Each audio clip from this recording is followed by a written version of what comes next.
This is the Hurricane and Spitfire Airfix models in 1/24 scale.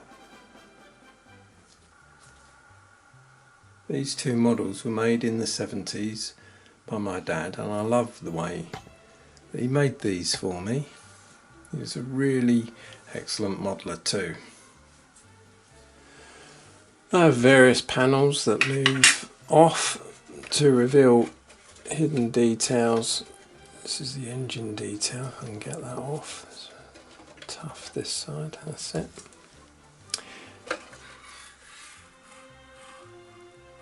And of course the cockpit detail opens to reveal the pilot.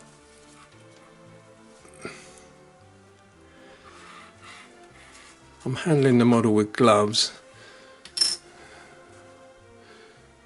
today. I have restored it as much as I can.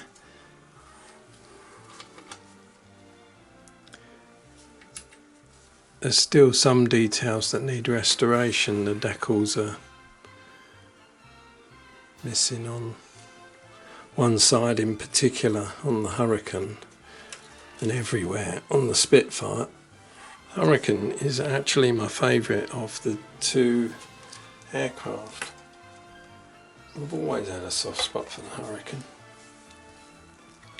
Just want to show you some of the detail underneath. Now, it used to take 2 AA batteries, but I've wired it in a PP3 connector so I can put 9 volts through it.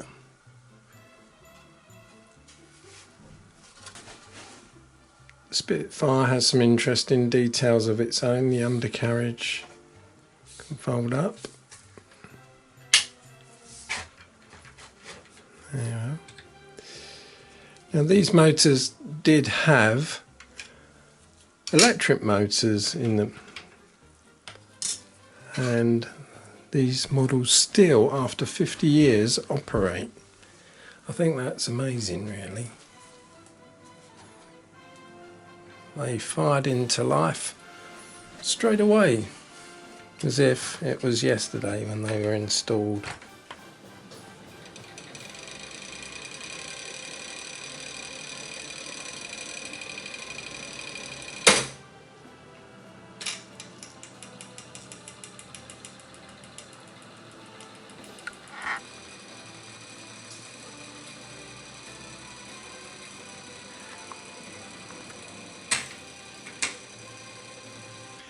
There are some Browning machine gun panels that can get removed there.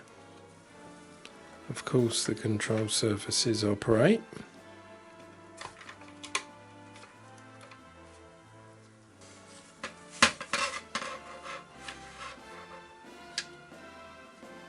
This is a Mark 1A KLB. Was in Essex during 1940, Battle of Britain, and is the only Spitfire from that Battle of Britain period that is still flying today.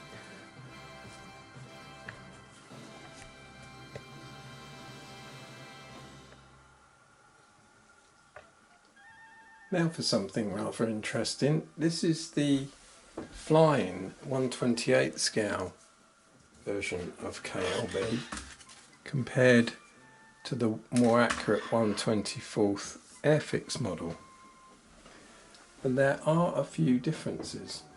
I think it's interesting to note that the camouflage details are pretty much in the same place, and that is nice to know. This is exactly the same aircraft, KLB, flown by Aldir, a Kiwi pilot from New Zealand. There are some differences though in the models. I think the most noticeable difference is the length of the fuselage in front of the wing. On the flying model, the wing is set more to the rear, and that's obviously to help with the centre of gravity of the model, the CG. There are some other differences though, but overall they've captured the look and the feel of the Spitfire perfectly in the flying model. The spinner is very close and quite large, but it's good that they've put a larger spinner on it. One of the other interesting differences though is that they've used a 6 exhaust port decoration on the side of the Flying Spitfire, when these early Mark 1s just had the 3 exhausts, although they are in pairs I suppose. There's mainly 3 that stick out. Still, the overall wing shape, they've got the elliptical wing shape which is Spitfire all over, and I think that is pretty good.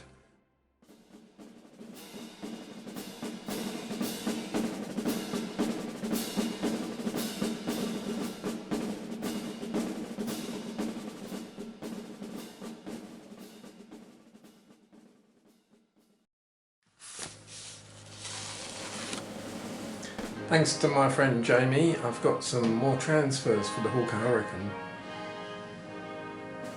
Now the ALK Hurricane has suffered transfer damage due to the fact that it was stored in an attic for 3 decades along with the Spitfire, and water has got under the transfers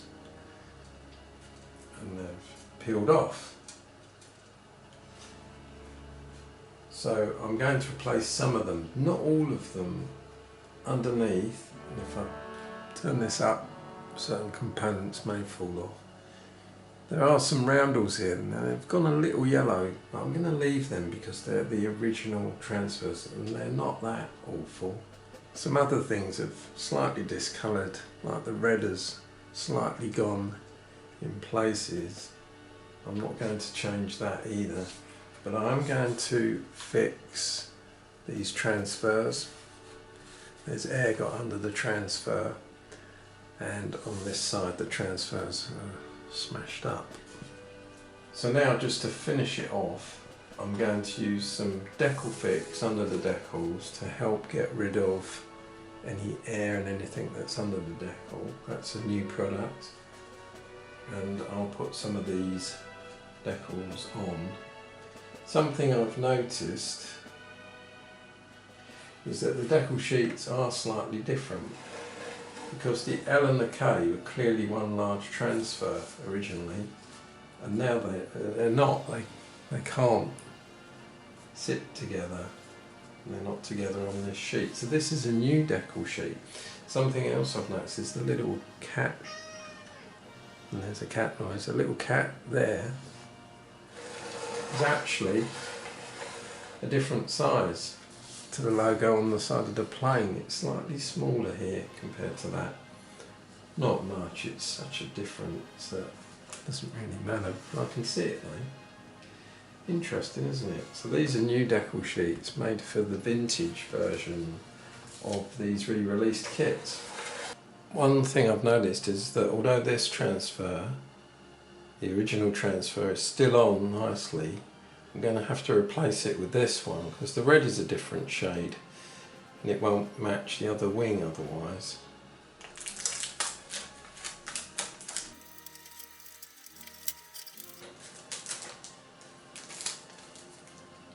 First time that paint has been seen since the 70s.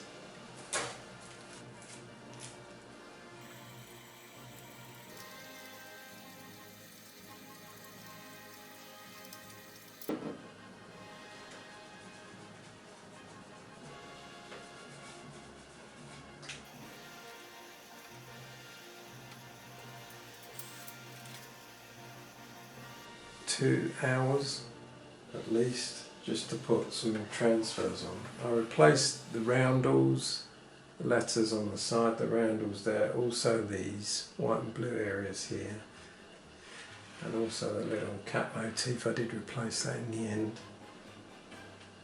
and 2 hours later it's done. I did touch up some areas with brown and green paint, and now it looks fantastic.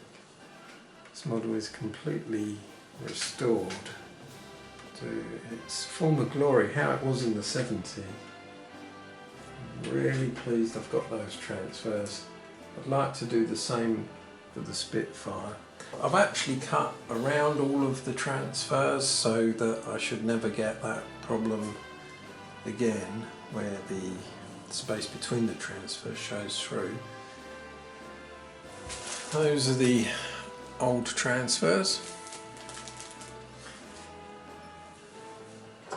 And we'll give it some 9-volt power. It used to go on 3 volts. It may still go on 3 volts, but it goes on 9 volts quite happily. How's that?